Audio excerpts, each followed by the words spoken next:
Someone once made a joke and said that if the British Museum returned everything that they stole from Africa and different parts of the world, the museum would be a big white hole with nothing. Unfortunately, the British and many other museums across the globe are hell-bent on holding on to African artifacts. Some are artistic and some have spiritual value to Africans, but they refuse. They think it's theirs. They think it's their innate white duty to hold on to these things and protect them because Africans cannot protect them. Africans have no use for their own traditional spiritual artifacts. Chimamanda Ngozi Adichie is not having it. She's saying it as it is. She says, if you take something that is not yours, you're a thief. And if you hold on to it and refuse to return it, you're not just a thief, you're an immoral thief. My concern about this is, where do you actually draw the line with this? The collections of our great national institutions have been developed over many, many centuries, many times in questionable circumstances. I think the question now is about what we do with these. I love the Benin bronzes. I've seen them many times throughout my life, and I think them being in the British Museum, which is a world repository of heritage, allows people to see it, but that doesn't stop us from sharing it. Okay.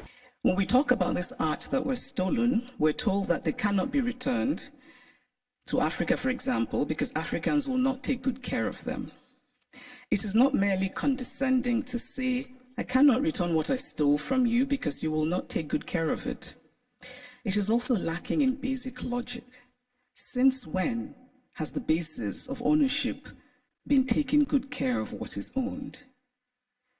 This position is paternalistic arrogance of the most stunning sort. It does not matter whether Africans or Asians or Latin Americans can take care of the art stolen from them. What matters is that it is theirs. Hi guys, how are you doing? Welcome again to another episode of our conversations. My name is Ondiro Oganga. I am a business journalist by profession and also a digital content creator.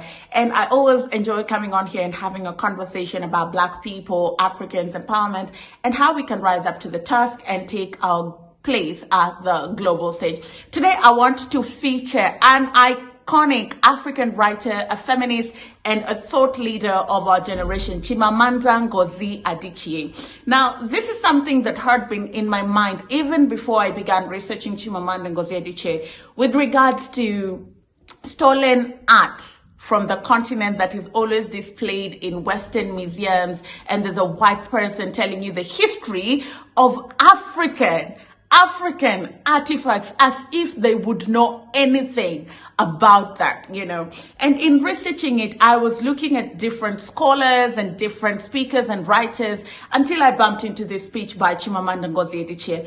And it hit home because a couple of years earlier, one of British ministers had been asked about the Benin bronzes and why they should be returned to Nigeria and why they're still in the British Museum. And I kid you not, this is what he had to say. I think that they properly reside in the British Museum. Now, that doesn't mean to say that we shouldn't work with the government in Nigeria to see how we can share it with them. Forgive me, and I understand sharing, but they were stolen.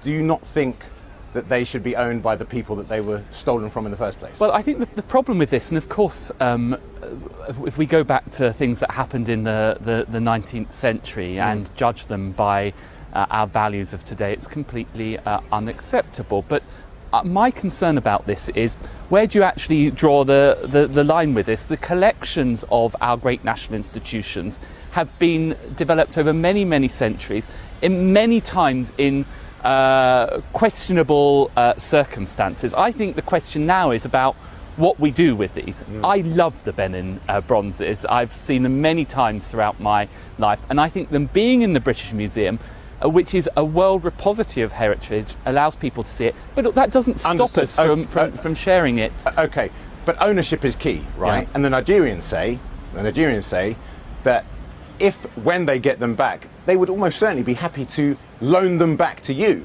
But the fundamental problem is that they were stolen from the Nigerians and they want to own them. I completely accept that they were acquired at a time of rampant colonial expansion in Africa, in circumstances that I'm not in any way going to sort of defend or condemn with the values of the 21st century. I think, though, the more important question is how we ensure that the world can enjoy this marvellous heritage. A letter will soon be sent, mandated under international law by the Nigerian government, to the British Museum, formally requesting return. You and I know that would also require laws, the Heritage Act and the British Museum Act, to be revoked or at least amended. Is that a realistic prospect? No, we have no plans for doing that. Hold up. Excuse me, the audacity. It's the audacity. And I say this without the fear of contradiction. It's somebody knowing nothing about Benin bronzes, having no connection, spiritual, physical, racial, nothing, ancestral connection to those bronzes, having the audacity to claim stolen artifacts and say that I love them. What do you love about them? What do you know about the Benin bronzes that would make you love it? And if you love it, that's your own skewed perception. You're just greedy. You're selfish. You can't see beyond yourself and your white museums. And that's what gives you the audacity to go ahead and hold on to things that mean a lot more to people outside of your little balloon or little bubble that enables you to continue operating with impunity around stolen arts and artifacts, you know. And Chimamanda Ngozi Adichie raises this point and says, listen, if it's not yours, you have to return it. And she tells a very important story, because with some of these people, they just think that, oh, it's just a Benin bronze. I mean, what does it mean? But it means something to these people. It really does. It's theirs. It's them. To you, it's just an artifact. But in Benin, those bronzes are the people of Benin. Listen to what Chimamanda had to say. There are Ikengas in various museums all over the world today, and it is easy to forget as we stare and admire them behind cold and clinical glass barriers that these are objects that are religious, spiritual, sacred. Art lives in history, and history lives in art. Much of what we call African art are also documents. They tell stories. Some are literal in their storytelling, like the beautifully ornate Benin stool that was sent to the Oba of Benin by his people when he was exiled by the British, and which he looked at and immediately could deduce from the carvings the state of his British plundered land. Other sculptures and carvings are more metaphorical. They speak to the dignity of a people, to their worldview, to their aspirations. Some of the early Christian missionaries across the African continent were very keen on destroying African art. Carved African deities, which they told the Africans were just magic. I cannot help but wryly wonder what could be more magical than the story of a man who dies and then magically rises again, a man who also manages to magically give his body as bread. And I say this, by the way, as a newly returned Roman Catholic. The point is that belief systems vary, and as long as they feed the spiritual needs of a people, they're valid. We cannot be dismissive of a belief system merely because it is unfamiliar to us, just as we cannot be dismissive of a history because we are uncomfortable with it. The looting of African art and African artifacts and being able to greedily and selfishly hold on to them is being enabled by media and Western media. The way it's always covered, the questions that they ask around it, the way they portray these things on the media enables them to keep holding on to these things. You know, when you listen to Chimamanda earlier on, she talks about the spiritual connection, the value that these things have to the people people from which they were stolen from or they were taken from, And when you look at how the media covers these things, you will not hear of those stories. You will just hear of them talking about, we are not sure where these things belong. We're not even sure if they're yours. We were gifted, we can take better care of them. And these questions then blur the line of how do we move forward in terms of reclaiming what is ours and having it brought back to us. And speaking of power, here's a headline I just read in a German publication.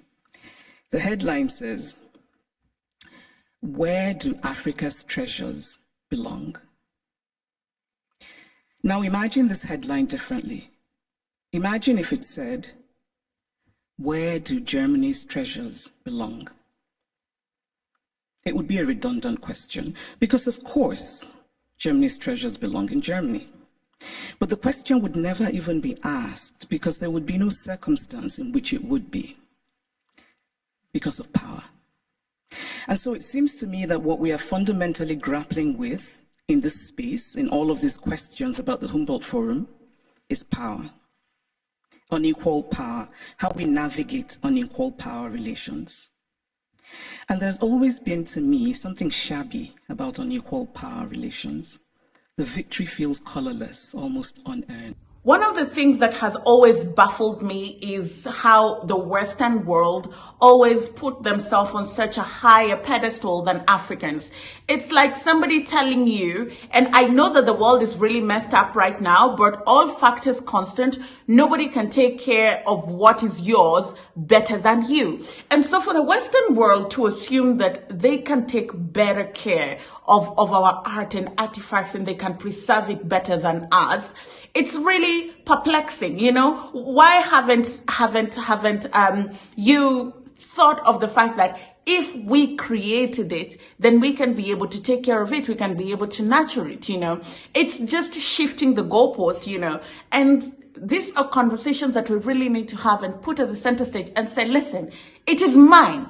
What I choose to do with it is my business, And that is a very simplistic way of looking at it because most of the things that were looted during colonialism meant a lot. If they didn't mean a lot to Africans, you wouldn't have taken it.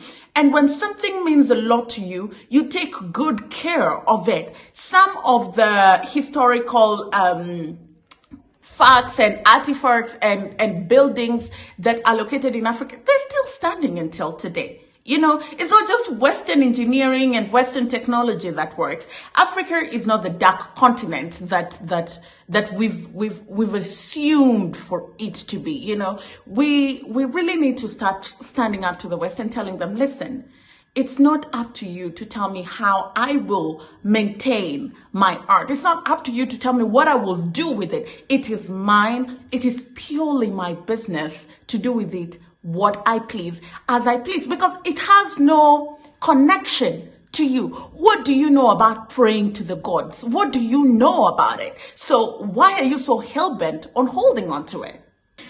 When we talk about this art that was stolen, we're told that they cannot be returned to Africa, for example, because Africans will not take good care of them. It is not merely condescending to say, I cannot return what I stole from you because you will not take good care of it. It is also lacking in basic logic. Since when has the basis of ownership been taking good care of what is owned? This position is paternalistic arrogance of the most stunning sort. It does not matter whether Africans or Asians or Latin Americans can take care of the art stolen from them. What matters is that it is theirs. The brilliant Nigerian artist Victor Hikameno put it much better than I could, and in very Nigerian terms.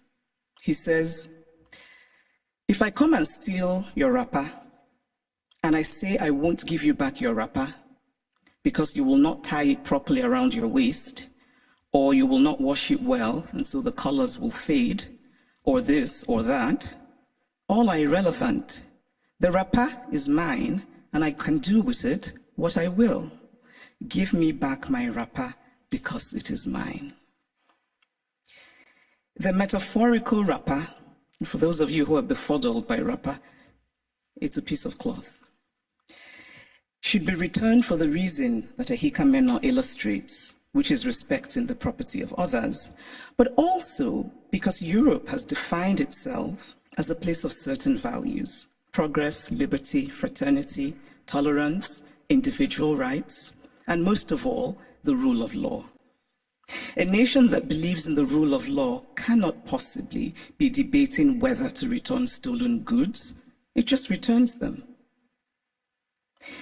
And so if the dignity of those from whom the art was stolen does not matter, then surely this idea should matter, that Europe should be what it claims to be. Live up to the ideals with which you define yourself. Well, guys, Chimamanda is just one of my favorite. If you haven't read any of her books, I would highly suggest that you pick up one of her books and read them. Go watch some of her speeches. She's truly fantastic. And she's a brilliant speaker to listen to. And I couldn't be more happy and proud of the fact that this is also something that she has taken up and she's speaking about. If you did like this video, give it a thumbs up, share it with somebody, and comment down below what you think about Chimamanda saying that what was stolen has to be returned with no excuses. Thank you so much for watching. I'll see you again next time.